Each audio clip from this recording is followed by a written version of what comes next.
আয় আয় আয়। আসসালামু আলাইকুম। অনেকেই বলে, মামুন তুমি সারাদিন এভাবে কিভাবে কাজ পারো, একের পর এক নানান কাজ। আর আমার সব কাজই তো শরীর খাটিয়ে করা।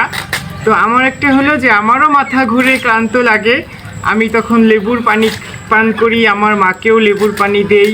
আরেকটা হলো যে আমি নফল নামাজ পড়ি, আমার 2 রাকাত নফল নামাজ পড়েই প্রায়ই আমার তখন স্বস্তি লাগে। আর হলো যে কষ্ট পাই আমি, অনেক হঠকারী অনেক ধূর্ত মানুষের কাছে কষ্ট পাই, তারা ঠকায়, আমাকে তো দেখার কেউ নেই বলা যায়। তো তখন আমি জিকির করি মনে মনে, তখন আমার কাজে আমি মনে অনুভব করি যে আমার কাজ থেকেও তো মানুষ যে আমার ক্ষতি করে সেও আমার থেকে উপকারভোগী। যখন আমি রাস্তায় মারাত্মক দুর্ঘটনা প্রতিরোধ করে নিজে সারিয়ে তুলি। আর নিত্যদিনই চারা বানিয়ে বিতরণ, এসব তো নিত্যদিনই আছে, সবাই জানেন। আহ আহ আহ আহ আহ আহ আহ আহ।